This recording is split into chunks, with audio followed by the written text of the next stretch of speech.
Sebelum ceritanya dimulai, silahkan tulis di kolom komentar dari daerah mana saja teman-teman yang menonton cerita ini. Jangan lupa like dan subscribe agar channel ini bisa semakin berkembang dan bisa mempersembahkan cerita yang lebih menarik lagi. Sore itu, Aira menutup telepon genggamnya dengan seulas senyum yang mereka sempurna, sama seperti rancangan gedung pencakar langit yang baru saja ia presentasikan. Proyek arsitektur terbesar dalam karirnya disetujui penuh. Di dalam ruang rapat berdinding kaca, di lantai 45 sebuah gedung di jantung Jakarta, ia merasa benar-benar berada di puncak dunia. Klien dari Jepang membungkuk dalam-dalam, menjabat tangannya dengan hormat, sementara timnya di belakang bertepuk tangan dengan riuh.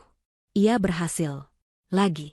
Aira adalah perwujudan wanita karir yang sukses, mandiri, dan mampu meraih apapun yang ia inginkan melalui kerja keras dan otaknya yang cemerlang. Namun, di antara semua pencapaian itu, ada satu impian yang selalu menjadi fondasi dari semua kerja kerasnya. Melihat senyum bahagia di wajah kedua orang tuanya hingga hari tua mereka. Dalam perjalanan pulang, Aira sengaja mengambil rute yang sedikit lebih panjang, membiarkan kemacetan Jakarta memberinya jeda untuk bernapas dan mengenang. Deru klakson dan lautan lampu rem di depannya menjadi latar belakang yang kabur bagi film yang berputar di kepalanya. Ia ingat betul hari pertama ia membawa ayah dan ibunya menjejakkan kaki di rumah mewah yang ia beli lunas setahun sebelum ia menikah. Rumah itu bukan sekadar bangunan, melainkan sebuah monumen cinta dan balas budi. Ia ingat bagaimana ibunya, seorang wanita sederhana yang seumur hidup tinggal di rumah kontrakan, menangis tanpa suara saat menyentuh pilar marmer di teras depan. Ia juga tidak akan pernah lupa wajah ayahnya yang penuh haru saat melihat paviliun taman yang khusus ia rancang untuk mereka. Paviliun itu adalah mahakaryanya yang paling personal, lengkap dengan kebun apotek hidup untuk ibunya dan sebuah kolam ikan koi kecil yang gemericik airnya menenangkan, persis seperti yang selalu ayahnya impikan. Ini surga dunia, nak, bisik ayahnya waktu itu, menepuk pundaknya dengan tangan yang sedikit gemetar karena rasa bangga. Mendengar itu, Aira merasa semua lembur dan rapat hingga larut malam yang ia jalani terbayar lunas.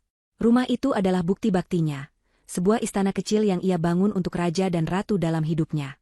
Perasaan hangat itu masih membungkus hatinya saat mobilnya yang dikemudikan sopir pribadinya berbelok mulus, memasuki gerbang kompleks perumahan elit. Ia sudah tidak sabar untuk berbagi kabar baiknya. Membayangkan akan langsung memeluk ibunya dan menceritakan semua detail rapat tadi sambil menikmati teh hangat dan pisang goreng di paviliun. Namun, semua kehangatan itu menguap seketika, berganti dengan dingin yang menusuk tulang saat mobilnya berhenti tepat di depan rumahnya sendiri. Pemandangan di depannya bukanlah surga yang ia bayangkan, melainkan sebuah neraka yang merobek hatinya. Di atas hamparan rumput hijau yang setiap pagi dirawat oleh tukang kebun, teronggok dua buah koper besar yang ia kenali betul sebagai milik orang tuanya. Di sebelahnya, sebuah kardus berisi buku-buku tua milik ayahnya, dan sebuah tas anyaman tempat ibunya menyimpan peralatan merajut. Semuanya tergeletak mengenaskan, seperti sampah yang dibuang sembarangan. Jantung Aira serasa berhenti berdetak. Dengan gerak cepat, ia membuka pintu mobil, bahkan sebelum sopirnya sempat membukakan untuknya.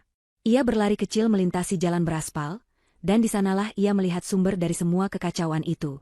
Ibunya duduk di kursi taman, menangis sesenggukan sambil memeluk sebuah bingkai foto keluarga. Di sampingnya, ayahnya berdiri kaku seperti patung. Wajahnya yang biasa teduh kini memerah padam, menahan campuran amarah, kebingungan, dan rasa malu yang luar biasa. Tatapan ayahnya kosong, lurus ke depan, seolah tak sanggup lagi melihat pemandangan di sekitarnya. Lalu, pandangan Aira beralih ke teras utama rumahnya yang megah.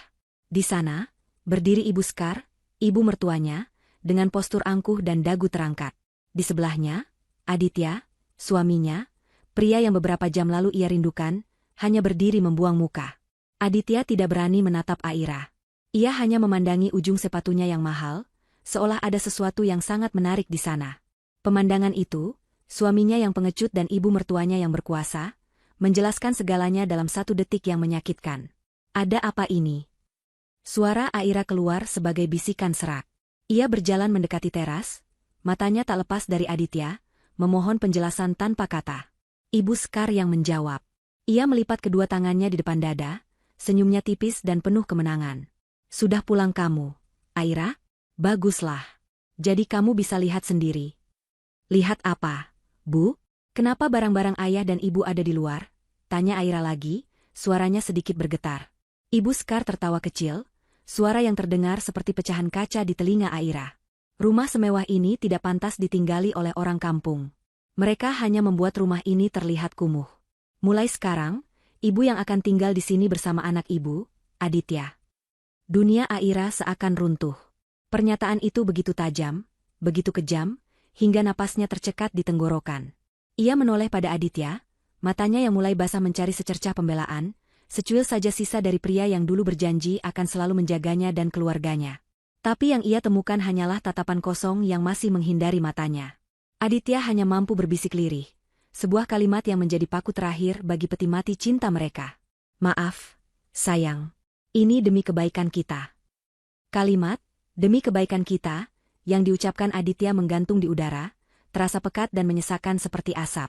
Untuk beberapa detik yang terasa seperti selamanya, Aira hanya bisa berdiri mematung. Otaknya menolak untuk memproses kenyataan. Pria yang ia nikahi, yang ia cintai dengan segenap hati, baru saja bersekongkol dengan ibunya untuk mengusir orang tuanya sendiri dari rumah miliknya. Suara pintu utama yang dibanting menutup oleh Ibu Sekar menyentakkannya kembali ke dunia nyata. Suara itu begitu keras, seolah sebuah penegasan akhir. Mereka, Aditya dan ibunya, berada di dalam.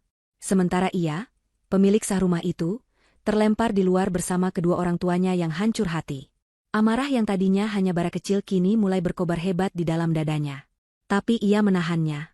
Prioritas utamanya saat ini adalah mengangkat harga diri orang tuanya dari halaman ini. Ia tidak akan membiarkan mereka menjadi tontonan lebih lama lagi. Dengan langkah yang terasa berat, ia menghampiri ayah dan ibunya. Ayah, ibu, ayo kita pergi dari sini, ucapnya dengan suara yang ia paksakan agar terdengar tenang, meskipun di dalam dirinya sedang terjadi badai. Ibunya hanya bisa menangis. Sementara ayahnya akhirnya menatap Aira, sorot matanya penuh luka. Tanpa banyak kata, ayahnya bangkit dan membantu ibunya berdiri. Aira segera memanggil sopirnya untuk memasukkan kembali semua barang ke dalam bagasi mobil. Setiap barang yang diangkat terasa seperti beban dosa di pundak Aira. Ia merasa gagal melindungi orang-orang yang paling ia cintai. Perjalanan itu terasa begitu sunyi. Hanya isak tangis ibunya yang sesekali memecah keheningan di dalam mobil mewah yang terasa dingin dan asing. Aira mencengkeram kemudi dengan erat, buku-buku jarinya memutih. Pikirannya berlari lebih kencang dari laju mobil. Kemana ia harus membawa orang tuanya? Pulang ke kontrakan lama mereka bukanlah pilihan, itu hanya akan menambah luka dan rasa malu mereka. Otaknya yang biasa bekerja cepat untuk solusi arsitektur kini terasa buntu. Akhirnya, ia mengambil keputusan. Ia akan membawa mereka ke hotel bintang 5 terbaik di pusat kota. Sebuah tempat yang nyaman, aman, dan jauh dari kenangan pahit yang baru saja terjadi. Ini bukan solusi permanen, tapi setidaknya untuk malam ini, ia ingin orang tuanya beristirahat di tempat yang layak, sebagai permintaan maafnya. Setelah memastikan orang tuanya mendapatkan kamar suite yang luas dan nyaman, Aira duduk di sofa empuk di hadapan mereka. Ibunya sudah sedikit lebih tenang, namun matanya masih bengkak dan merah. Ayahnya duduk diam di samping ibunya, mengusap punggung istrinya dengan lembut. Aira, kamu tidak perlu melakukan semua ini, kata ayahnya pelan. Kami bisa cari tempat tinggal sendiri. Aira menggeleng cepat. Tidak, Ayah. Ini semua salahku. Seharusnya aku tidak pernah membiarkan ini terjadi. Aku janji, aku akan menyelesaikan ini. Ia mengucapkan janji itu lebih untuk meyakinkan dirinya sendiri. Setelah memastikan orang tuanya beristirahat, ia pamit. Ada urusan yang harus ia selesaikan. Ada monster yang harus ia hadapi. Aira kembali ke rumahnya sendirian. Ia masuk menggunakan kunci cadangan yang selalu ia simpan di dompetnya. Suasana di dalam rumah terasa berbeda. Lampu-lampu kristal yang terang benderang seolah mengejeknya. Di ruang keluarga, ia menemukan pemandangan yang membuat darahnya mendidih. Ibu Sekar sedang duduk santai di sofa mahalnya sambil menonton televisi, kakinya diangkat ke atas meja kopi. Sementara Aditya sedang menelepon seseorang, suaranya terdengar bersemangat. Iya, betul. Pavilion itu mau kita bongkar saja, kita ganti jadi kolam renang air hangat. Desainnya nanti biar Aira yang urus, dia kan arsitek.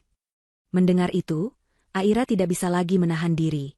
Aditya, panggilnya dengan suara keras. Aditya terkejut, segera menutup teleponnya. Wajahnya tampak canggung. Aira, kamu sudah kembali? Tanyanya basa-basi. Jelaskan padaku sekarang juga. Apa maksud semua ini? Tuntut Aira, matanya menatap tajam suaminya. Aditya melirik ibunya, seolah mencari kekuatan. Ibu Sekar mematikan televisi dan menatap Aira dengan tatapan meremehkan. Apa yang perlu dijelaskan? Kamu itu istri, sudah seharusnya kamu patuh pada suami dan mertua. Orang tuamu itu hanya beban. Mereka tidak selevel dengan keluarga kita, kata Ibu Sekar tajam. Keluarga kita? Aira tertawa sinis. Keluarga yang mana? Keluarga yang menumpang hidup dari hasil jerih payahku? Aditya, rumah ini aku yang beli. Aku yang bayar setiap cicilannya hingga lunas dengan uangku sendiri, jauh sebelum kita menikah. Ini rumahku. Dulu mungkin ini rumahmu, sahut Aditya. Suaranya kini lebih percaya diri setelah mendapat dukungan dari ibunya. Tapi setelah kita menikah, semua hartamu secara hukum menjadi harta bersama. Jadi ini rumahku juga. Dan sebagai kepala keluarga, aku yang berhak menentukan siapa yang boleh tinggal di sini. Aira menatap suaminya dengan nanar, tidak percaya dengan apa yang ia dengar. Pria di hadapannya terasa begitu asing. Kemana perginya Aditya yang lembut dan penuh perhatian yang ia nikahi dulu? Jadi, semua ini sudah kalian rencanakan? Sejak kapan? Sejak kapan kamu menjadi monster seperti ini, Adit? Suaranya bergetar menahan tangis dan amarah. Aku bukan monster, Aira. Aku hanya realistis, jawab Aditya dingin.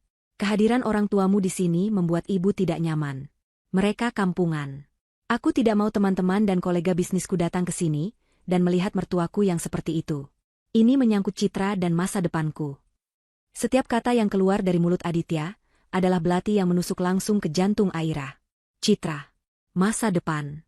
Jadi, orang tuanya yang telah membesarkannya dengan penuh cinta dianggap sebagai perusak citra. Rasa sakit itu begitu hebat, hingga air matanya berhenti mengalir, digantikan oleh kekosongan yang dingin. Ia menatap Aditya, lalu beralih ke Ibu Sekar yang tersenyum puas. Ia akhirnya mengerti. Cintanya selama ini buta. Ia telah memberikan segalanya untuk seorang pria dan keluarganya yang hanya melihatnya sebagai mesin uang dan batu loncatan. Baiklah, ucap Aira dengan suara yang anehnya terdengar sangat tenang. Ketenangan yang menakutkan. Jika ini memang maumu.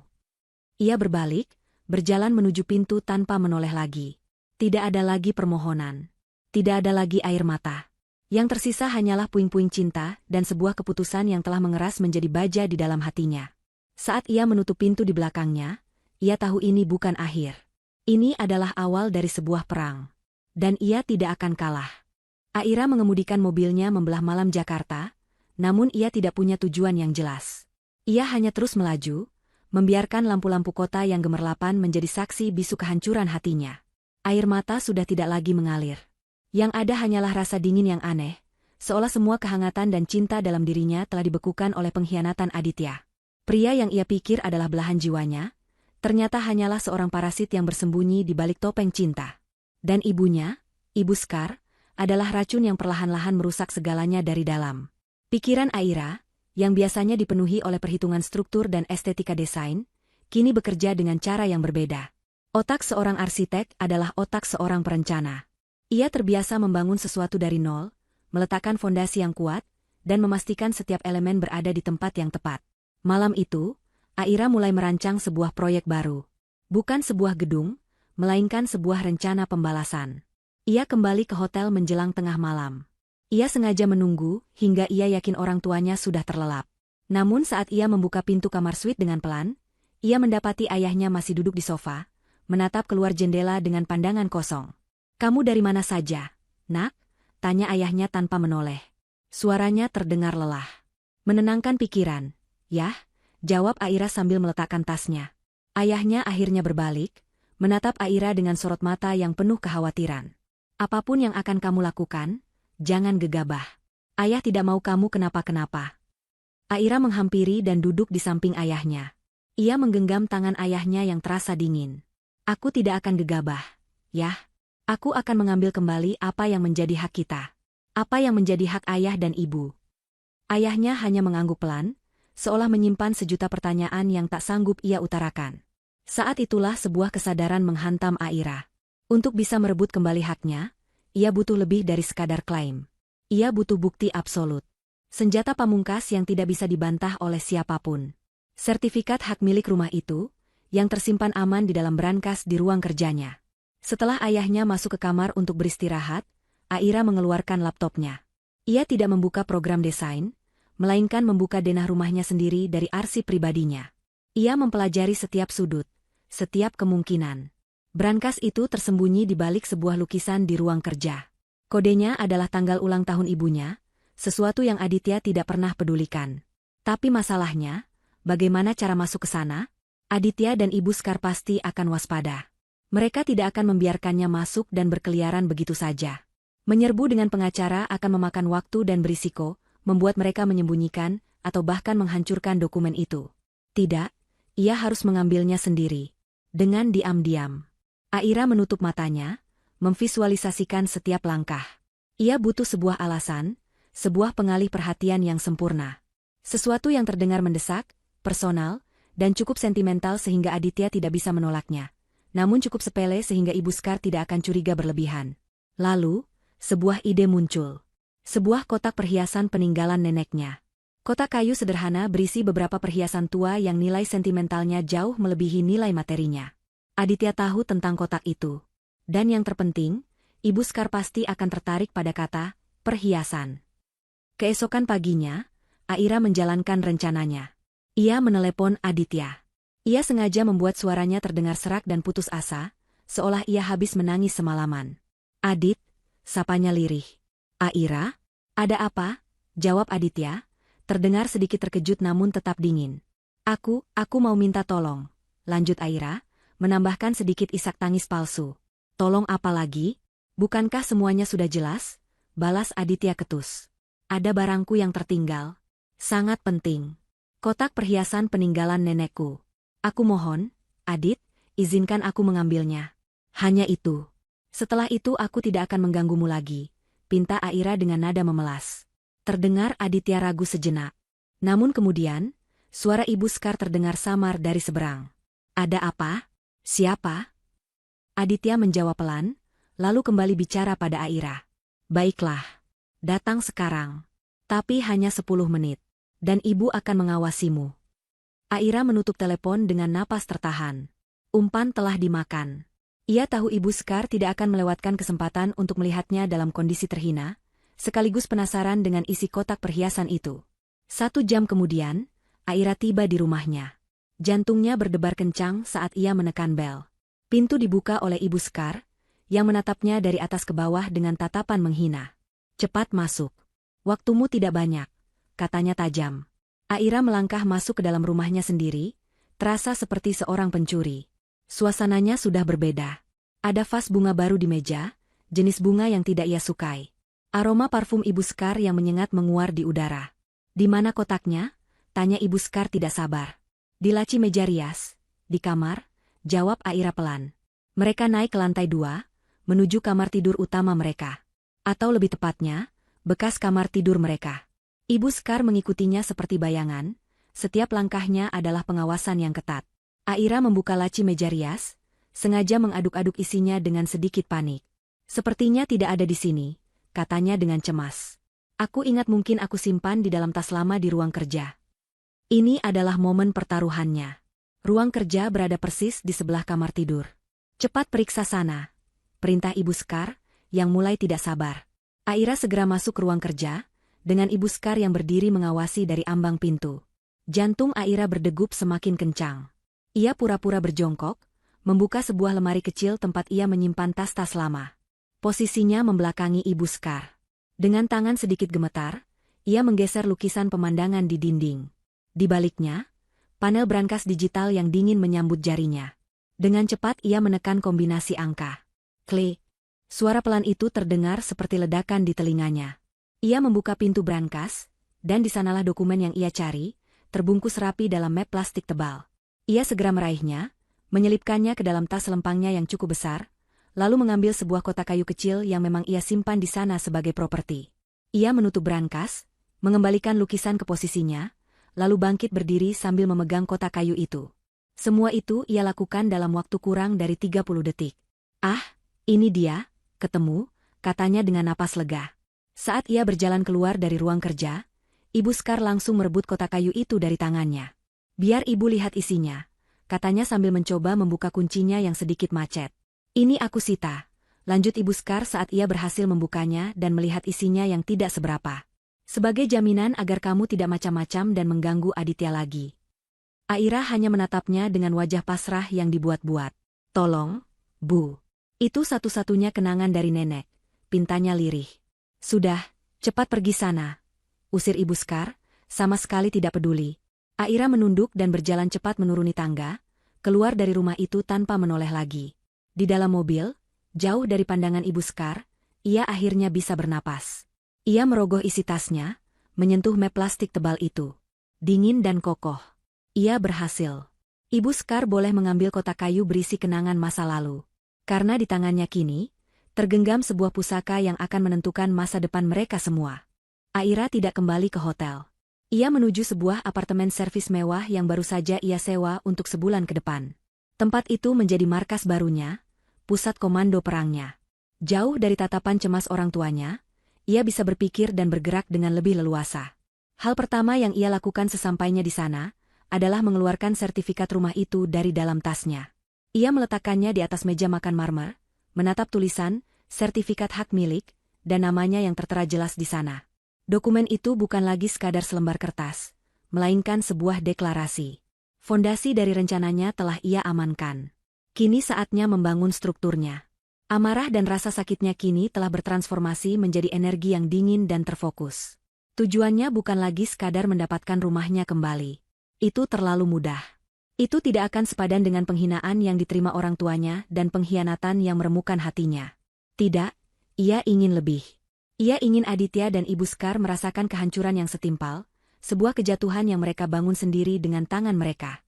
Keesokan harinya, Aira menghubungi Rian, sahabatnya sejak kuliah yang kini menjadi seorang pengacara korporat yang disegani. Mereka bertemu di sebuah kafe sepi yang jarang dikunjungi orang.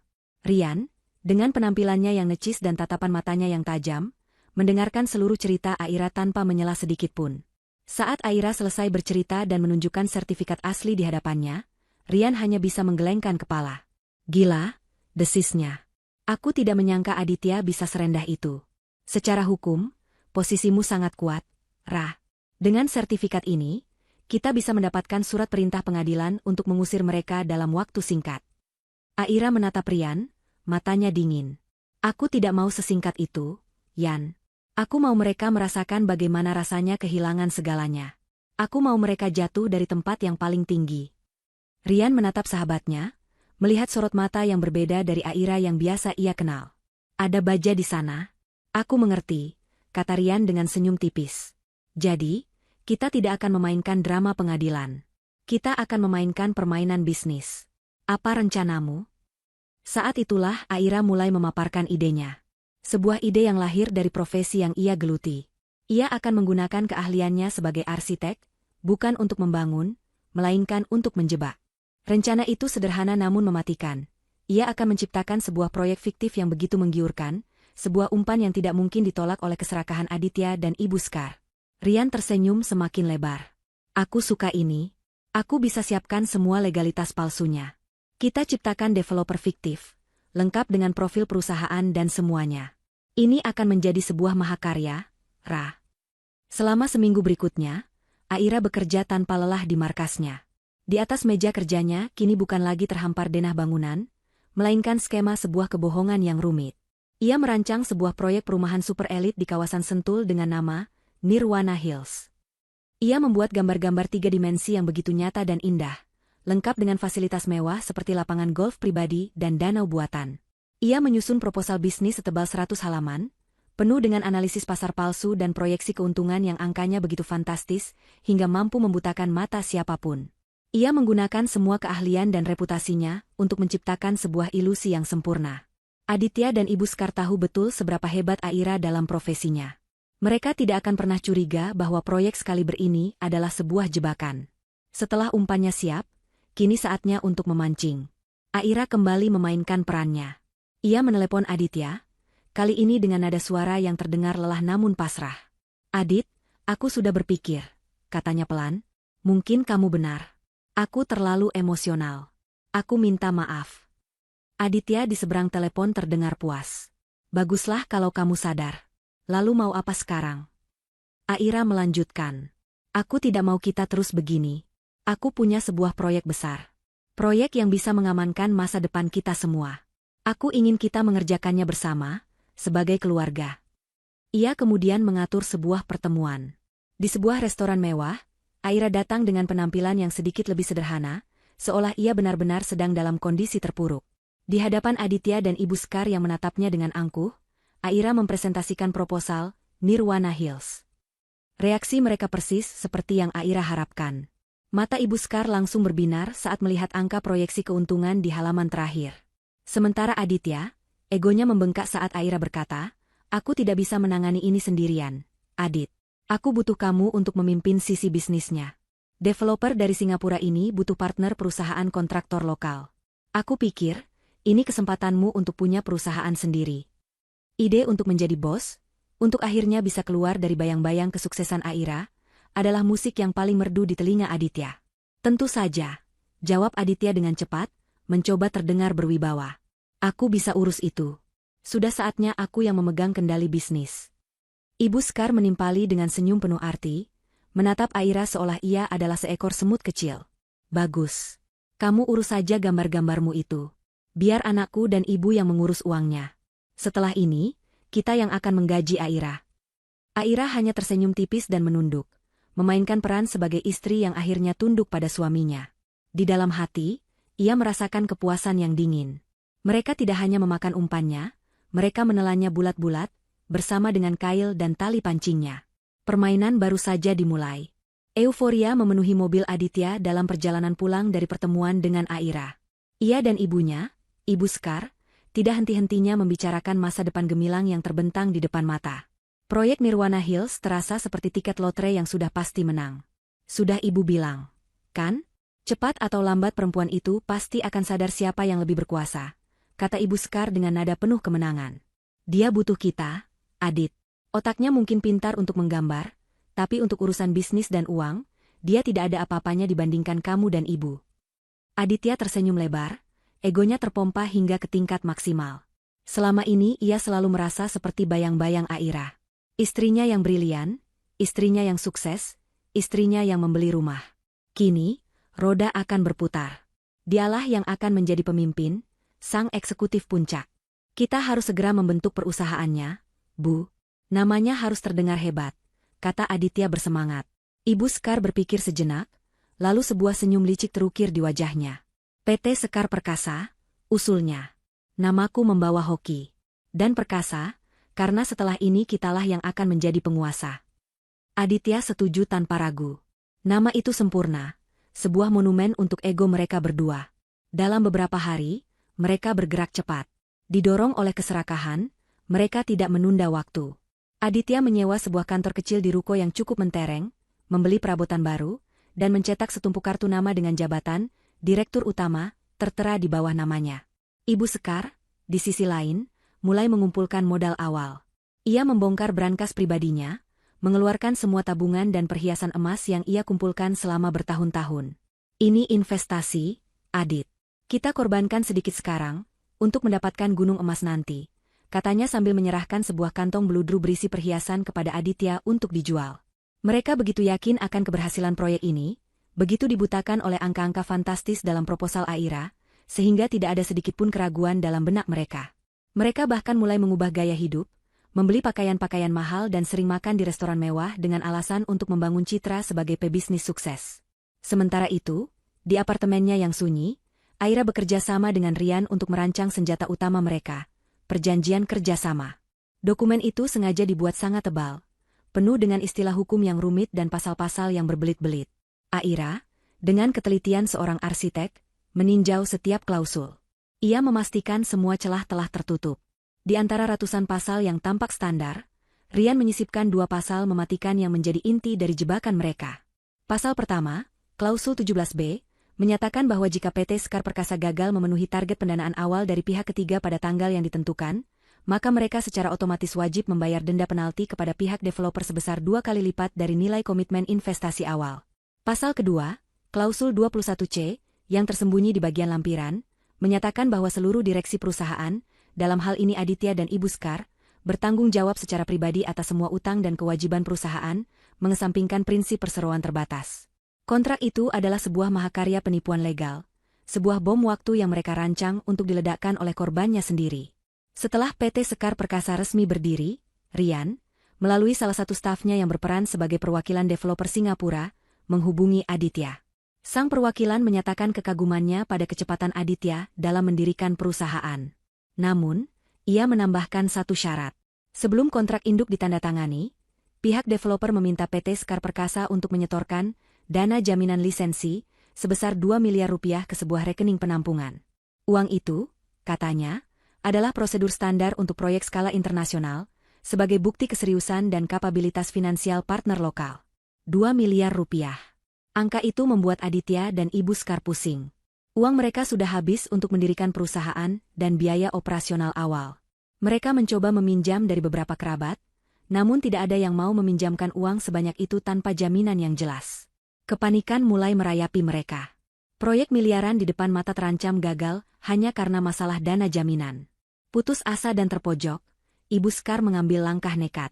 Melalui seorang kenalannya, ia mendapatkan nomor telepon seorang rentenir yang terkenal bisa menyediakan dana cepat tanpa banyak pertanyaan. Pertemuan itu diadakan di lobi sebuah hotel tua yang remang-remang, jauh dari kemewahan yang biasa mereka nikmati. Di hadapan seorang pria bertubuh besar dengan tatapan dingin, Aditya dan Ibu Skar memaparkan kebutuhan mereka. Mereka berjanji akan mengembalikan uang itu dalam sebulan, begitu dana dari developer Singapura cair. Sang rentenir hanya tersenyum tipis, menyetujui pinjaman dengan bunga yang mencekik leher. Demi mendapatkan uang itu, Aditya menandatangani surat perjanjian utang dan menyerahkan salinan sertifikat rumah yang ia yakini sebagai miliknya bersama, tanpa tahu bahwa Aira memegang sertifikat aslinya. Mereka keluar dari hotel itu dengan sebuah koper berisi uang tunai, merasa lega karena masalah mereka teratasi. Mereka tidak sadar bahwa mereka baru saja menjual jiwa mereka. Hari penandatanganan kontrak pun tiba. Acara itu diadakan di sebuah ruang rapat di kantor Rian, yang disulap seolah-olah milik perwakilan developer. Staf Rian yang menyamar tampil sangat profesional. Aditya dan Ibu Skar datang dengan pakaian terbaik mereka, wajah mereka berseri-seri penuh kemenangan. Di atas meja, tergeletak perjanjian kerjasama yang tebalnya seperti kamus. Silakan dibaca dan dipelajari terlebih dahulu, Pak Aditya, kata sang perwakilan dengan sopan. Aditya mengambil dokumen itu, membolak-baliknya dengan gaya seorang bos besar. Ia pura-pura membaca beberapa halaman pertama, dahinya berkerut seolah sedang berpikir keras. Namun sejatinya, ia tidak mengerti satu patah kata pun dari jargon hukum yang tertera di sana. Merasa gengsi untuk bertanya atau terlihat bodoh, ia hanya mengangguk-angguk. Semuanya terlihat baik. Standar saja, katanya dengan angkuh. Ia lalu mengambil pulpen, langsung membuka halaman terakhir, dan membubuhkan tanda tangannya dengan sebuah goresan mantap di atas materai. Giliran Ibu Skar menandatangani sebagai komisaris. Dengan senyum puas, Aditya menyerahkan salinan yang sudah ditandatangani itu kepada Aira, yang duduk diam di sudut ruangan. Sekarang, semua ada di bawah kendaliku, ujarnya, lebih kepada penegasan untuk dirinya sendiri. Aira menerima dokumen itu, menunduk untuk menyembunyikan senyum dingin yang terukir di bibirnya. Ia baru saja menerima surat pengesahan kehancuran mereka, yang mereka tanda tangani dengan sukarela. Tali itu kini telah terikat sempurna di leher mereka. Beberapa minggu berlalu dalam surga palsu Aditya dan Ibu Skar. Dengan uang pinjaman dari rentenir di tangan dan kontrak yang sudah ditandatangani, mereka merasa tak terkalahkan. Mereka menggunakan sebagian uang itu untuk menyewa mobil mewah baru dan merenovasi beberapa bagian rumah Aira, merasa sudah menjadi hak mereka sepenuhnya. Aditya mulai sering mengadakan pertemuan di kafe-kafe mahal, berbicara lantang tentang proyek internasional yang sedang ia pimpin. Ibu Skar pun tak mau kalah. Ia menjadi primadona di kalangan arisannya, memamerkan status barunya sebagai komisaris perusahaan properti besar dan menceritakan betapa patuhnya Aira sekarang di bawah kendali putranya. Mereka memperlakukan Aira dengan sikap superior yang dibungkus kebaikan palsu, memberinya perintah-perintah kecil seputar revisi desain, yang Aira kerjakan tanpa membantah. Aira memainkan perannya dengan sempurna. Ia menjadi pendiam, penurut, dan seolah-olah telah menerima nasibnya, membiarkan mereka semakin tenggelam dalam ilusi kehebatan mereka. Di belakang layar, ia dan Rian hanya menunggu waktu yang tepat untuk menarik tali jerat itu.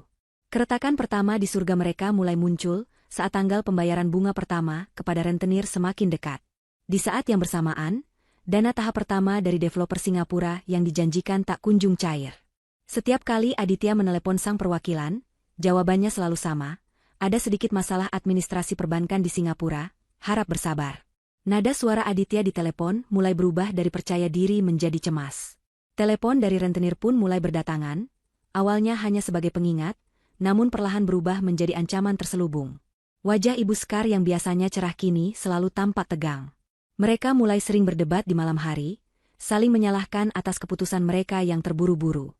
Uang di tangan mereka menipis dengan cepat, sementara utang dengan bunga yang terus berjalan terasa seperti bom waktu. Di puncak kepanikan mereka, saat batas waktu pembayaran hanya tinggal 3 hari lagi, mereka akhirnya mendatangi Aira. Dengan wajah memelas yang dibuat-buat, mereka menjelaskan situasi sulit yang sedang mereka hadapi. Aira, tolonglah kami, pinta Aditya. Pakai dulu dana daruratmu atau bonusmu untuk menutupi pembayaran rentenir ini. Hanya untuk sementara. Begitu uang dari developer cair minggu depan, aku janji akan langsung menggantinya 2 kali lipat. Ini adalah momen yang ditunggu-tunggu Aira. Ia memasang wajah ragu dan khawatir. Uang sebanyak itu? Aku tidak yakin punya, Mas, katanya berbohong. Ayolah, sayang. Ini demi perusahaan keluarga kita, bujuk Aditya lagi. Aira diam sejenak, seolah sedang berpikir keras. Baiklah, katanya akhirnya. Tapi aku punya syarat. Aku tidak bisa memberikan uang begitu saja. Aku harus yakin bahwa proyek ini benar-benar solid. Bagaimana kalau kita adakan acara presentasi? Undang semua kolega dan investor potensial yang aku kenal. Paparkan rencana bisnis kalian di hadapan mereka. Jika mereka yakin, aku juga akan yakin. Ide itu brilian sekaligus licik. Aira membingkainya sebagai solusi, padahal itu adalah panggung untuk eksekusi mereka. Untuk meyakinkan investor kelas atas, tentu saja acaranya harus digelar di tempat yang mewah. Aditya dan Ibu Sekar, yang melihat ini sebagai satu-satunya jalan keluar, langsung setuju. Mereka menggunakan sisa-sisa uang pinjaman dan limit kartu kredit terakhir mereka untuk menyewa sebuah function hall di Hotel Bintang 5. Ibu Sekar sibuk mengundang teman-teman sosialitanya dan kerabat besar, ingin menjadikan acara ini sebagai ajang pembuktian kesuksesan mereka. Tanpa mereka sadari, semua tamu yang mereka undang adalah penonton yang telah Aira siapkan untuk menyaksikan drama kejatuhan mereka. Hari presentasi pun tiba. Ruangan itu didekorasi dengan megah. Aditya berdiri di belakang podium, mengenakan setelan jas termahalnya, wajahnya berkilat karena keringat gugup. Ibu Sekar menyambut para tamu dengan senyum lebar, memancarkan aura nyonya besar. Aira duduk di barisan depan, tenang dan anggun, mengamati setiap detail dari panggung sandiwara terakhirnya. Saat ruangan telah terisi penuh, Aditya memulai presentasinya. Dengan suara yang sedikit bergetar, ia mulai memaparkan visi dan misi PT Sekar Perkasa dan proyek ambisius Nirwana Hills. Para tamu, yang sebagian besar adalah kerabat yang pernah mendengar cerita sombong Ibu Sekar, mendengarkan dengan penuh minat. Aditya mulai menemukan kembali kepercayaan dirinya saat ia menampilkan gambar-gambar indah hasil karya Aira di layar proyektor. Tepat di puncak presentasinya, saat ia sedang memaparkan potensi keuntungan miliaran rupiah, tiba-tiba pintu utama function hall itu terbuka dengan kasar. 5 orang pria bertubuh besar dan berwajah sangar masuk begitu saja, dipimpin oleh rentenir tempat Aditya dan Ibu Sekar meminjam uang. Rian telah memastikan mereka tahu lokasi dan waktu acara ini.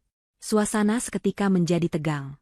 Aditya, teriak sang rentenir, suaranya menggema di seluruh ruangan. Utangmu sudah jatuh tempo. Mau lari kemana kamu? Para pria itu berjalan cepat ke arah panggung. Para tamu terkesiap kaget, banyak yang langsung mengeluarkan ponsel untuk merekam. Aditya membeku di podium, wajahnya pucat pasi. Ibu Sekar berusaha menghentikan mereka, namun ia didorong ke samping dengan kasar. 2 orang pria besar mencengkeram kerah jas Aditya, menariknya turun dari panggung. Kekacauan meledak. Teriakan, bisikan, dan kilatan kamera ponsel memenuhi ruangan. Di tengah keributan itu, Aira dengan tenang bangkit dari kursinya. Ia berjalan anggun menaiki panggung, mengambil alih mikrofon dari podium yang kosong. Ia memberi isyarat kepada petugas teknisi di belakang. Seketika, gambar proyek Nirwana Hills di layar proyektor raksasa berganti. Slide pertama adalah hasil pindaian sertifikat hak milik rumah itu, dengan nama Aira tertera dengan jelas. Slide berikutnya adalah surat somasi untuk pengosongan rumah dalam waktu 1x24 jam. Suara Aira, yang tenang namun dingin dan diperkuat oleh sistem suara, membelah kekacauan. Selamat malam Bapak dan Ibu sekalian. Mohon maaf atas gangguan ini, mulainya. Semua mata kini tertuju padanya. Selamat datang di acara peresmian kebangkrutan PT Sekar Perkasa.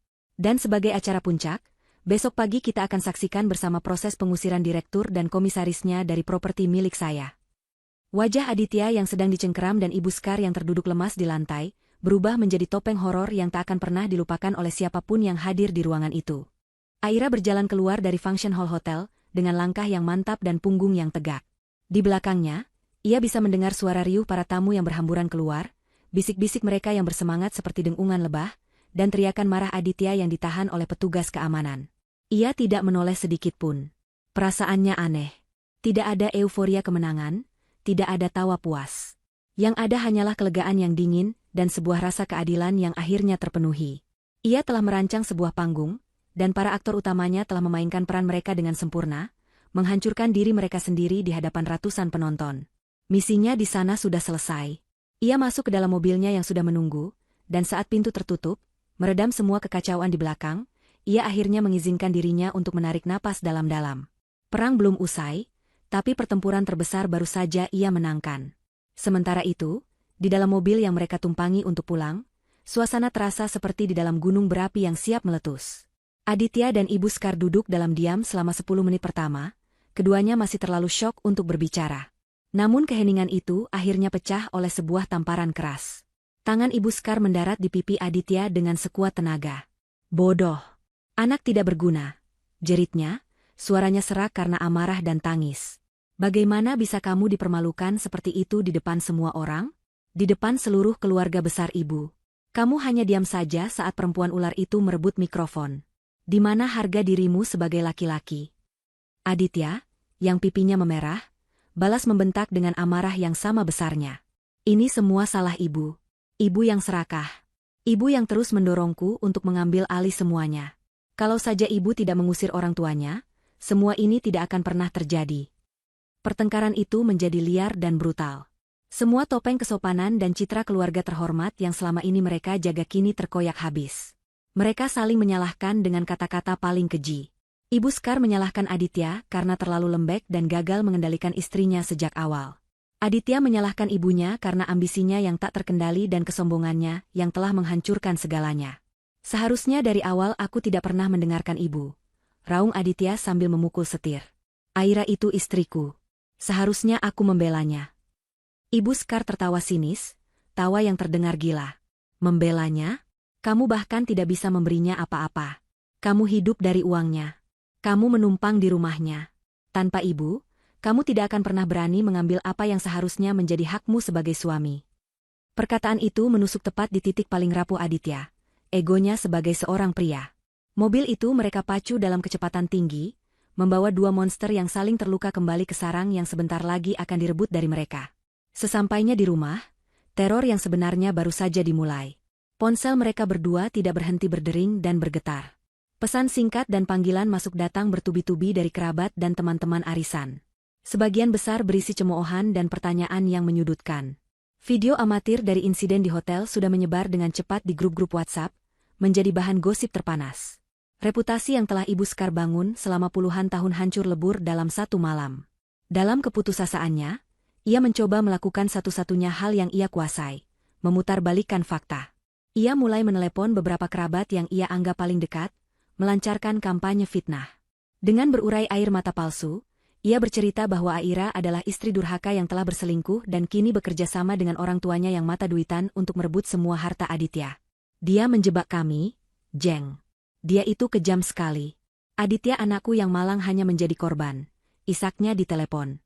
Namun usahanya sia-sia. Bukti video berbicara lebih keras daripada air matanya. Aditya, di sisi lain, diliputi oleh amarah buta. Ia tidak bisa menerima kekalahan ini. Ia merasa telah ditipu dan dipermalukan oleh wanita yang seharusnya tunduk padanya. Didorong oleh egonya yang terluka dan keputusasaan, ia mengambil kunci mobilnya. "Aku akan menemuinya. Aku akan membuat dia membatalkan semua ini," geramnya. Ibu Skar tidak mencegahnya. Matanya menyiratkan harapan bahwa mungkin ancaman bisa berhasil di saat bujukan sudah gagal. Aditya melaju kencang ke apartemen servis tempat Rian sengaja membocorkan informasinya sebagai bagian dari rencana. Ia menyerbu masuk ke lobi dan naik ke lantai tempat Aira tinggal. Ia menggedor pintu unit Aira seperti orang gila. Aira sudah menduga ini akan terjadi. Ia membuka pintu dengan tenang, hanya membukanya sedikit dengan rantai pengaman yang masih terpasang. Melihat wajah Aditya yang merah padam dan napasnya yang memburu, Aira tetap tenang. "Mau apa kamu kesini?" tanyanya dingin. "Buka pintunya, Aira. Kita harus bicara," bentak Aditya. "Tidak ada lagi yang perlu dibicarakan. jawab Aira. Kemarahan Aditya meledak. Ia menendang pintu dengan keras, membuat Aira sedikit terlonjak. Kamu pikir kamu siapa bisa melakukan ini padaku dan ibuku? Batalkan surat pengusiran itu sekarang juga. Atau kamu akan menyesal seumur hidupmu. Ancamnya, matanya melotot liar. Ia mencoba meraih lengan Aira melalui celah pintu, namun Aira mundur selangkah. Disinilah Aira menunjukkan transformasinya. Ia tidak takut. Ia tidak gentar. Wanita yang dulu akan menangis melihat suaminya marah kini, menatapnya dengan tatapan dingin yang menusuk. Tanpa Aditya sadari, Aira sudah mengaktifkan perekam video di ponselnya sejak ia mendengar gedoran pertama. Semua ancaman Aditya, semua kata-katanya yang kasar, terekam dengan jelas. Ancamanmu sudah aku rekam, Aditya, kata Aira dengan suara datar. Satu langkah lagi, dan aku akan menyerahkan rekaman ini pada polisi dan juga pengacaraku sebagai bukti tambahan. Sekarang, pergilah sebelum aku menelepon petugas keamanan. Kekuatan Aditya seolah menguap begitu saja. Ia terbiasa menghadapi Aira yang lembut dan penurut. Aira yang dingin dan tak kenal takut ini, adalah sosok asing yang membuatnya gentar. Ia menatap Aira dengan kebencian yang mendalam, lalu meludah ke lantai sebelum berbalik dan pergi dengan langkah gontai. Aira menutup pintu, menguncinya rapat-rapat. Jantungnya memang berdebar kencang, namun bukan karena takut. Itu adalah debaran adrenalin dari seorang pejuang yang baru saja memenangkan duel penting. Ia kini memiliki satu lagi amunisi untuk memastikan kehancuran total musuhnya. Pagi menjelang dengan suram. Sinar matahari yang menembus jendela-jendela besar di rumah mewah itu terasa ironis, menerangi suasana yang kelam dan putus asa. Batas waktu 24 jam yang diberikan Aira terasa seperti pedang yang tergantung di atas leher Aditya dan Ibu Sekar. Setiap detik jam dinding terasa seperti dentuman palu godam. Mereka tidak tidur semalaman, hanya berjalan mondar-mandir di ruang keluarga yang luas, seperti sepasang hewan yang terperangkap. Kemewahan di sekeliling mereka kini terasa seperti sebuah ejekan. Sofa empuk, lukisan mahal, dan lantai marmer yang mengkilap bukan lagi simbol status, melainkan pengingat menyakitkan dari semua yang akan segera hilang dari genggaman mereka. Realitas menjadi tunawisma, sebuah konsep yang begitu asing bagi mereka, kini menjadi ancaman yang sangat nyata dan menakutkan. Langkah pertama mereka di pagi yang panik itu adalah mencari bantuan hukum. Aditya, dengan tangan gemetar, mulai menelepon daftar pengacara yang ia temukan di internet. Namun hasilnya selalu sama. Beberapa pengacara langsung menolak begitu mendengar bahwa lawan mereka adalah Aira dan didampingi oleh Rian, yang reputasinya sebagai pengacara tangguh sudah terkenal di kalangan mereka. Pengacara lain yang sempat tertarik, langsung mundur teratur setelah Aditya dengan terbata-bata menjelaskan duduk perkaranya. Pak Aditya, lawannya memiliki sertifikat hak milik asli yang tanggalnya jauh sebelum pernikahan. Bapak menandatangani perjanjian bisnis yang mengikat aset pribadi. Dan ada video publik di mana Bapak diarak oleh penagih utang. Maaf, tidak ada yang bisa saya lakukan. Kasus ini tidak bisa dimenangkan, kata salah satu pengacara sebelum menutup telepon. Setiap penolakan adalah paku yang semakin menancapkan mereka pada peti mati kekalahan mereka. Mereka terisolasi secara hukum. Gagal mendapatkan bantuan hukum, mereka beralih ke harapan berikutnya, keluarga. Ibu Sekar, dengan sisa-sisa harga dirinya, mulai menghubungi saudara-saudaranya dan sepupunya. Ia mencoba memohon tempat tinggal sementara atau pinjaman uang untuk menyewa tempat. Namun, kampanye fitnahnya kemarin malam telah menjadi bumerang yang menghantamnya telak. Video insiden di hotel telah menyebar ke seluruh penjuru keluarga besar. Alih-alih mendapatkan simpati, yang ia terima adalah omelan panjang. Itulah akibatnya kalau kamu terlalu sombong dan serakah, Sekar, kata kakak perempuannya di telepon. Kamu sudah mempermalukan nama baik keluarga. Jangan hubungi aku lagi. Panggilan lainnya bahkan tidak diangkat, hanya dibaca pesannya. Dalam sekejap, mereka menjadi paria. Orang-orang yang dulu selalu memuji dan menjilat mereka kini, menjauh seolah mereka adalah wabah penyakit. Mereka terisolasi secara sosial.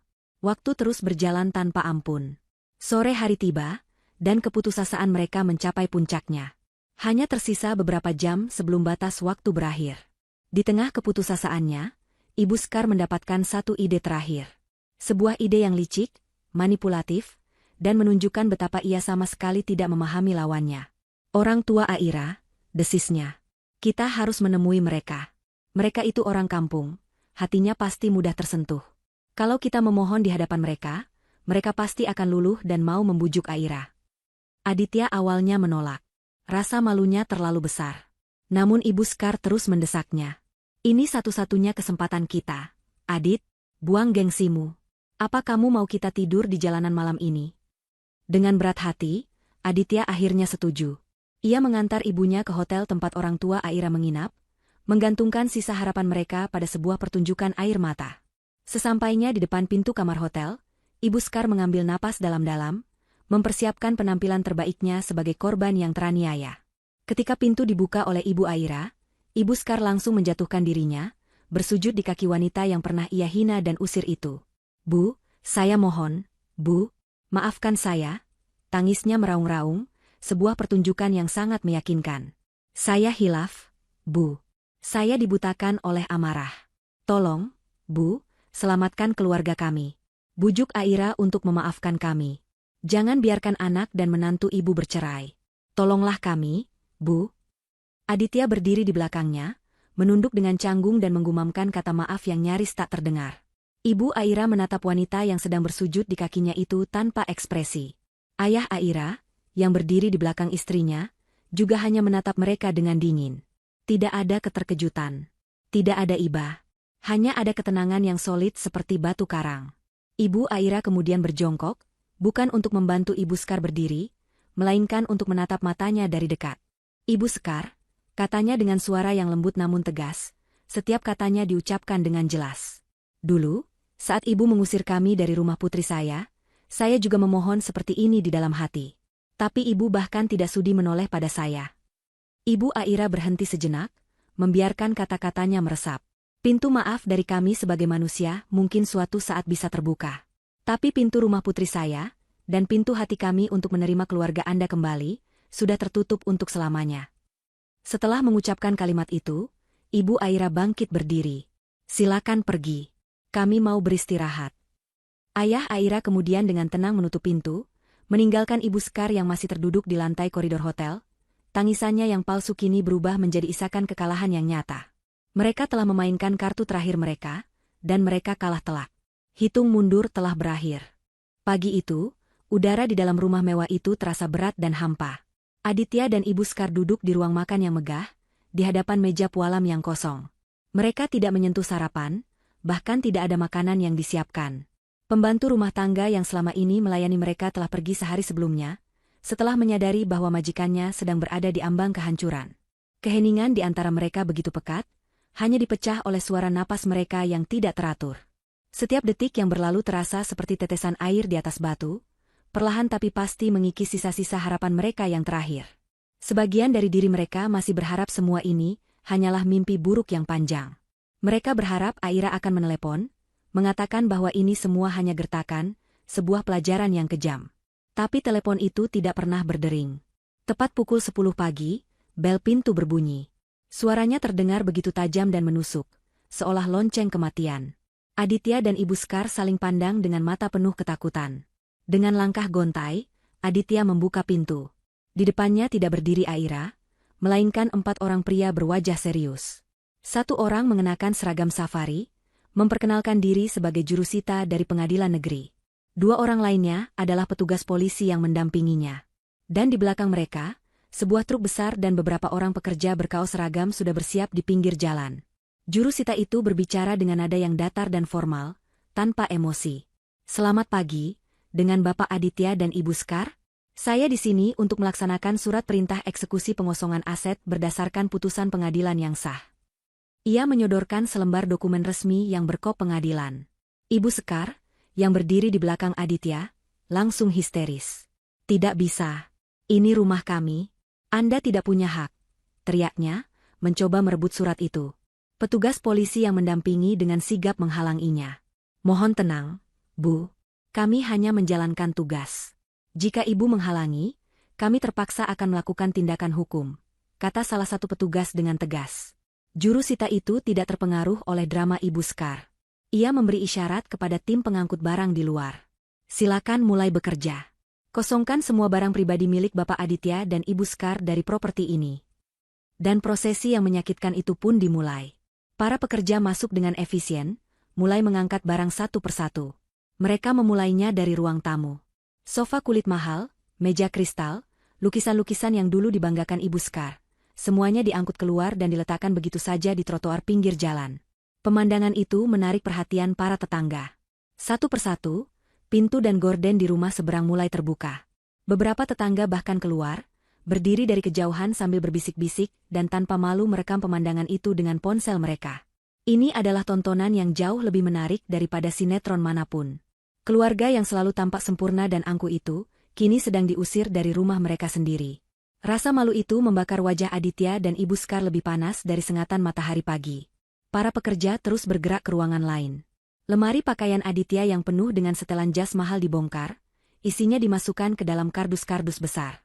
Koleksi tas bermerek milik Ibu Sekar, yang masing-masing harganya setara dengan gaji tahunan seorang manajer, dikeluarkan dari lemari kacanya dan ditumpuk seperti barang loakan.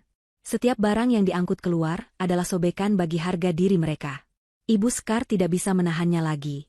Ia meraung, mencoba menghentikan para pekerja yang hendak mengangkat tempat tidur mewahnya. "Jangan sentuh barang-barangku. Pergi kalian semua dari rumahku." Ia meronta-ronta, namun tenaganya tidak sebanding dengan para pekerja itu. Seorang polwan akhirnya memegang lengannya dengan lembut namun kuat, menuntunnya untuk duduk di teras. Di sana, Ibu Sekar hanya bisa menangis sejadi-jadinya, sebuah tangisan yang kini bukan lagi sandiwara, melainkan tangisan kehancuran yang sejati. Aditya, di sisi lain, telah kehilangan semua semangat perlawanannya. Ia hanya duduk di anak tangga teras, menutupi wajahnya dengan kedua tangannya. Pria yang semalam sebelumnya masih mengancam Aira dengan garang, kini hanyalah seorang pecundang yang remuk redam. Tepat ketika barang terakhir dikeluarkan dari rumah, sebuah sedan hitam yang elegan berhenti tepat di seberang jalan. Pintu mobil terbuka, dan Aira melangkah keluar. Ia mengenakan sebuah gaun sederhana namun berkelas, rambutnya ditata rapi, dan wajahnya tidak menunjukkan ekspresi apapun. Ia tidak tampak marah, tidak juga tersenyum puas. Ia hanya tampak tenang, seolah sedang meninjau sebuah proyek yang telah selesai. Ia berjalan perlahan melintasi jalan, langkahnya mantap dan penuh percaya diri. Semua mata, termasuk para tetangga, kini tertuju padanya. Ia adalah sang sutradara yang muncul di akhir pertunjukan.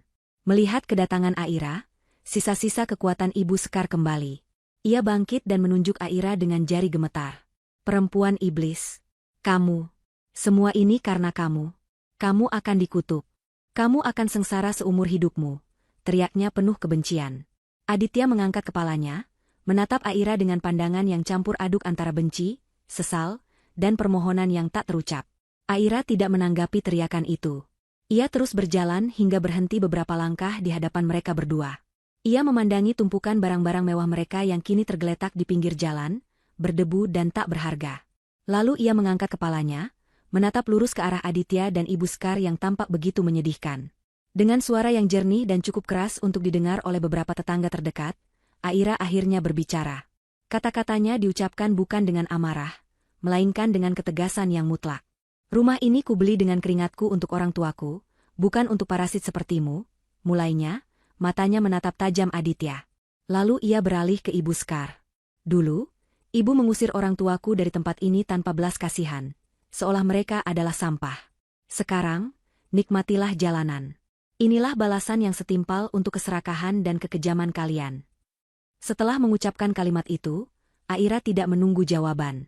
Ia berbalik, berjalan melewati jurusita, dan melangkah masuk ke dalam gerbang rumahnya. Ia berhenti sejenak, menoleh ke belakang untuk memberikan satu pandangan terakhir pada dua orang yang telah menghancurkan hatinya, sebelum akhirnya masuk ke dalam dan menutup pintu. Meninggalkan mereka berdua di luar, di tengah puing-puing kesombongan mereka. 1 tahun telah berlalu sejak hari itu. Waktu telah memilah takdir bagi setiap orang sesuai dengan perbuatan mereka. Di sebuah sudut kota yang padat dan bising, di sebuah kamar kontrakan petak yang pengap, Aditya dan Ibu Sekar menjalani hari-hari mereka. Kemewahan telah menjadi kenangan yang menyakitkan. Aditya, yang dulu selalu tampil necis dengan setelan jas mahal, kini bekerja sebagai tenaga penjualan di sebuah toko elektronik kecil, dengan gaji yang pas-pasan untuk membayar sewa dan makan. Perceraiannya dengan Aira telah membuatnya menanggung sebagian utang dari rentenir, memaksanya hidup dalam siklus gali lubang tutup lubang yang tak berkesudahan. Ibu Sekar, yang dulu menjadi ratu di lingkungan sosialitanya, kini menjadi wanita tua yang sakit-sakitan dan pemarah. Kesehatannya menurun drastis karena stres dan depresi. Hari-harinya dihabiskan dengan duduk di depan televisi butut atau bertengkar dengan Aditya. Mereka saling menyalahkan atas nasib buruk mereka. Ini semua karena kamu anak manja yang tidak bisa diandalkan, seru Ibu Sekar suatu sore. Ini semua karena keserakahan ibu, balas Aditya tidak mau kalah. Kehidupan mereka menjadi neraka kecil yang mereka ciptakan sendiri, sebuah cerminan sempurna dari penderitaan yang pernah ingin mereka timpakan pada orang tua Aira, namun tanpa cinta dan dukungan untuk saling menguatkan. Di belahan kota yang lain, di sebuah rumah yang dikelilingi taman yang asri, fajar selalu terasa hangat dan penuh harapan. Aira telah merebut kembali surganya. Setelah pengusiran itu, hal pertama yang ia lakukan adalah membersihkan rumah itu dari semua energi negatif. Ia merombak total kamar tidur utama, mengganti semua perabotan yang pernah dipakai oleh Aditya dan Ibu Sekar, dan mengecat ulang dinding dengan warna-warna yang lebih cerah dan menenangkan. Ia ingin menghapus setiap jejak mereka, setiap kenangan buruk yang menempel di sana. Sebagai tanda syukur dan awal yang baru, ia mengadakan sebuah acara syukuran sederhana, bukan dengan pesta mewah, melainkan dengan mengundang anak-anak dari panti asuhan terdekat untuk berdoa dan makan bersama. Tawa riang anak-anak itu seolah menyucikan setiap sudut rumah, mengisinya kembali dengan kebahagiaan murni. Momen yang paling mengharukan adalah saat ia akhirnya membawa kedua orang tuanya pulang. Bukan sebagai tamu yang menumpang, melainkan sebagai penghuni terhormat di istana yang memang ia bangun untuk mereka. Aira menyaksikan ibunya kembali menyentuh tanaman-tanaman di kebun apotek hidupnya, senyum tulus terukir di wajahnya yang kini tidak lagi muram. Ia melihat ayahnya duduk di kursi goyang di teras paviliun, menyeruput kopi sambil melemparkan pakan ke kolam ikan koi. Pemandangan sederhana itu adalah kemenangan terbesar bagi Aira, jauh melebihi kepuasan melihat musuh-musuhnya menderita. Ia telah berhasil mengembalikan senyum dan kedamaian pada orang-orang yang paling berarti dalam hidupnya. Perceraiannya dengan Aditya telah selesai beberapa bulan yang lalu. Ia memenangkannya dengan mudah, dengan semua bukti kuat yang ia miliki. Ia tidak meminta harta apapun dari Aditya, karena memang tidak ada yang bisa diminta. Ia hanya ingin namanya bersih dan terlepas sepenuhnya dari pria itu. Pengalaman pahit itu telah mengubahnya. Ia menjadi wanita yang jauh lebih kuat, lebih bijaksana, dan lebih menghargai dirinya sendiri. Ia tidak lagi menjadi wanita yang naif dalam cinta, yang rela mengorbankan segalanya demi orang lain. Karirnya sebagai arsitek semakin cemerlang, namun kini ia melakukannya dengan keseimbangan. Ia tidak lagi gila kerja, ia selalu menyisihkan waktu untuk keluarganya, untuk dirinya sendiri. Sore itu, Aira duduk di teras paviliun bersama ayah dan ibunya. Mereka bertiga menikmati teh hangat dan penganan kecil, sambil memandangi matahari yang perlahan turun di ufuk barat, melukis langit dengan warna jingga keemasan. Tidak banyak percakapan, hanya kebersamaan yang nyaman dan penuh kedamaian. Ibunya bersandar di bahu ayahnya, sementara ayahnya menggenggam tangan Aira. Aira balas menggenggamnya dengan erat. Ia tersenyum, sebuah senyum yang tulus dari lubuk hatinya. Ia telah melalui badai yang paling mengerikan dalam hidupnya, namun ia berhasil keluar bukan hanya sebagai penyintas, tetapi sebagai pemenang. Ia sadar, surga yang sesungguhnya bukanlah rumah mewah ini, melainkan rasa damai di hati, tawa orang tua yang bahagia, dan kekuatan untuk berdiri tegak di atas kaki sendiri. Ia telah merebut kembali rumahnya, tetapi yang lebih penting, ia telah menemukan kembali dirinya sendiri. Dan di hadapannya kini, terbentang fajar yang baru, sebuah awal kehidupan yang cerah dan penuh dengan kemungkinan tak terbatas. 2 tahun telah berlalu sejak Gema Palu Hakim menutup babak perceraian Aira dan Aditya. 2 tahun adalah waktu yang cukup bagi debu untuk mengendap, bagi luka untuk menjadi bekas, dan bagi takdir untuk menagih sisa utangnya. Di sebuah gang sempit di pinggiran Jakarta, di mana matahari seolah enggan bersinar penuh, sebuah kamar kontrakan petak menjadi saksi bisu dari akhir sebuah kesombongan. Dindingnya yang lembab mengeluarkan bau apak yang menempel permanen di udara. Hanya ada satu jendela kecil yang menghadap tembok bata tetangga, membuat cahaya dan sirkulasi udara menjadi barang mewah. Disinilah Ibu Sekar menghabiskan hari-harinya, terbaring di atas kasur kapuk tipis yang diletakkan di lantai. Wanita yang dulu selalu tampil glamor dengan perhiasan berkilauan itu, kini hanyalah bayangan dari dirinya di masa lalu. Tubuhnya kurus, rambutnya yang dulu selalu tertata rapi kini memutih dan dibiarkan acak-acakan. Penyakit komplikasi yang dipicu oleh stres dan depresi telah menggerogoti sisa-sisa vitalitasnya, membuatnya lebih sering berbaring daripada duduk. Aditya baru saja pulang dari pekerjaan. Ia melempar tas selempangnya yang usang ke pojok ruangan dengan kasar. Wajahnya kuyu dan lelah. Pekerjaannya sebagai kurir barang memaksanya berpanas-panasan di jalanan sepanjang hari, sebuah ironi pahit bagi pria yang dulu hanya mau menyetir mobil Eropa berpendingin udara. Ia membuka bungkusan nasi dan sepotong ikan goreng yang ia beli di warteg, satu-satunya makan malam yang bisa mereka nikmati. "Makan, Bu," katanya tanpa menatap ibunya. Ibu Sekar tidak bergeming.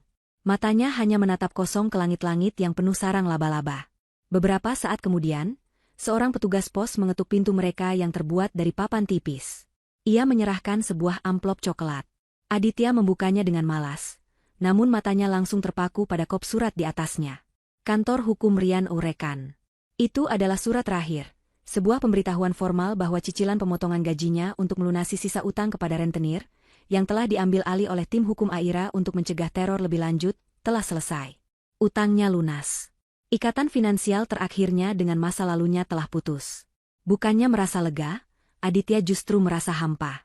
Surat itu adalah nisan dari kehidupannya yang dulu. Ia melempar surat itu ke pangkuan ibunya. Sudah selesai. Semuanya sudah selesai, desisnya. Ibu Sekar mengambil surat itu dengan tangan gemetar. Membaca nama Aira dan Rian di atasnya seperti menyiram cuka di atas lukanya yang tak kunjung kering. Perempuan itu, bisiknya penuh racun. Dia pasti sedang tertawa bahagia di atas penderitaan kita. Aditya mendengus. Siapa yang peduli? Semua ini tidak akan terjadi jika ibu tidak serakah. Dan pertengkaran yang sama, yang telah mereka ulang ratusan kali, kembali terjadi. Namun kali ini, ada nada finalitas yang berbeda. Aku yang serakah, balas Ibu Sekar, mencoba bangkit duduk dengan susah payah. Kamu yang lemah. Kamu anak manja yang tidak pernah bisa berdiri sendiri. Kamu hanya bisa menyalahkan orang lain atas kegagalanmu. Kata-kata itu, meski sering ia dengar, kali ini menusuk Aditya dengan cara yang berbeda. Ia menatap ibunya, bukan lagi dengan amarah, melainkan dengan pandangan yang dingin dan kosong. Ia melihat seorang wanita tua yang pahit dan egois, yang telah meracuni hidupnya sejak awal. Mungkin ibu benar, kata Aditya pelan, suaranya nyaris tak terdengar. Mungkin aku memang lemah. Lemah karena terlalu lama membiarkan ibu mengendalikanku. Aditya bangkit berdiri, mengambil tas selempangnya, dan berjalan menuju pintu. Ibu Sekar menatapnya dengan panik. Mau kemana kamu? Jangan tinggalkan ibu sendiri. Pekiknya, suaranya terdengar takut untuk pertama kalinya. Aditya berhenti sejenak di ambang pintu, namun ia tidak menoleh. Aku mau mencoba hidup, Bu. Sesuatu yang tidak pernah bisa aku lakukan selama aku bersama ibu. Pintu itu pun tertutup, meninggalkan Ibu Sekar sendirian di dalam keheningan kamarnya yang pengap, hanya ditemani oleh gema dari kesalahannya sendiri. Ditinggalkan oleh putra tunggal yang selalu ia agung-agungkan, itulah karma terakhir yang harus ia tanggung seumur sisa hidupnya. Sementara itu, di sebuah rumah megah di belahan kota yang lain, suara tawa riang memenuhi udara sore yang cerah. Rumah Aira tidak lagi terasa seperti sebuah monumen yang dingin, melainkan sebuah hunian yang hangat dan hidup. Taman yang dulu nyaris terbengkalai kini telah menjadi surga kecil yang rimbun. Di bawah arahan ibunya, puluhan jenis anggrek mekar dengan indah, dan kebun apotek hidupnya kini menjadi sumber ramuan herbal bagi para tetangga. Hari itu adalah perayaan kecil untuk ulang tahun Aira. Tidak ada pesta besar, hanya ada orang-orang terdekat. Ayah dan ibunya tampak begitu sehat dan bahagia, tawa mereka lepas tanpa beban. Rian, sahabat sekaligus pengacaranya, datang bersama istri dan anak perempuannya yang lucu. Kehadiran mereka adalah simbol dari lingkaran pertemanan yang sehat dan tulus yang kini mengelilingi Aira. Ada juga beberapa rekan kerja dari firma arsitekturnya, termasuk seorang pria bernama Ben, seorang arsitek senior yang tenang dan baik hati, yang beberapa kali mengajaknya makan siang di luar urusan pekerjaan. Tidak ada paksaan, hanya sebuah koneksi tulus yang tumbuh perlahan, menandakan bahwa hati Aira telah siap untuk membuka lembaran baru, dengan syarat dan ketentuan yang ia tetapkan sendiri. Mereka berkumpul di teras paviliun, menikmati hidangan sederhana sambil bercengkerama. Ibunya dengan bangga menunjukkan koleksi tanamannya pada istri Rian. Ayahnya asyik berdiskusi tentang ikan koi dengan Ben, yang ternyata juga memiliki hobi yang sama. Aira mengamati semua itu dari kursinya, hatinya dipenuhi oleh rasa syukur yang meluap. Ia melihat ibunya tertawa, sebuah tawa yang tidak pernah ia dengar selama bertahun-tahun pernikahannya. Ia melihat ayahnya yang kini lebih banyak tersenyum, kerutan di dahinya telah memudar. Inilah harta yang sesungguhnya. Inilah kemenangan mutlaknya. Kebahagiaan mereka adalah piala termegah yang pernah ia raih. Saat Ben menghampirinya dan memberikan sebuah kado kecil, sebuah buku langka tentang arsitektur Jepang, Aira menerimanya dengan senyum yang tulus. Selamat ulang tahun, Aira. Kamu pantas mendapatkan semua kebahagiaan di dunia, kata Ben lembut. Aira hanya mengangguk. Terima kasih, Ben. Aku sedang mengusahakannya. Malam harinya, setelah semua tamu pulang dan orang tuanya masuk untuk beristirahat, Aira duduk sendirian di kursi goyang di teras paviliun. Udara malam terasa sejuk, dan suara gemericik air dari kolam ikan menjadi melodi yang menenangkan. Di tangannya, ia memegang amplop yang sama dengan yang diterima Aditya siang tadi. Salinan surat dari kantor Rian. Baginya, surat ini bukan nisan, melainkan sebuah akta kelahiran kembali. Sebuah penegasan bahwa ia telah sepenuhnya bebas. Ia menatap rumahnya yang bermandikan cahaya hangat. Dulu, ia membangun rumah ini sebagai simbol bakti dan pembuktian. Rumah ini telah menjadi medan perang, saksi bisu dari pengkhianatan, air mata, dan pertarungan harga dirinya. Namun kini, rumah ini telah menjadi sesuatu yang lain. Ia telah menjadi sebuah suaka, sebuah tempat penyembuhan. Ia sadar, nilai sebuah rumah tidak terletak pada marmer atau pilar-pilarnya yang megah. Nilainya terletak pada tawa yang menggema di dalamnya, pada kehangatan cinta yang memenuhinya, dan pada rasa aman yang ia berikan pada penghuninya. Ia tidak lagi memikirkan Aditya dan Ibu Sekar dengan amarah. Yang tersisa hanyalah rasa kasihan yang samar. Mereka adalah tawanan dari keserakahan dan ego mereka sendiri, sebuah penjara yang jauh lebih mengerikan daripada kontrakan sempit manapun. Ia telah memaafkan mereka, bukan untuk mereka, tetapi untuk dirinya sendiri. Memaafkan adalah cara ia melepaskan rantai terakhir yang mengikatnya pada masa lalu. Ia bangkit dan berjalan menyusuri tamannya, jemarinya menyentuh kelopak bunga anggrek bulan yang sedang mekar sempurna. Ia menarik napas dalam-dalam, menghirup aroma malam yang segar. Ia telah melalui malam yang tergelap, dan kini, di hadapannya, terbentang fajar yang baru. Sebuah fajar yang ia rancang sendiri, dengan fondasi kekuatan, pilar kebijaksanaan, dan atap kedamaian yang tak akan bisa diruntuhkan oleh badai manapun.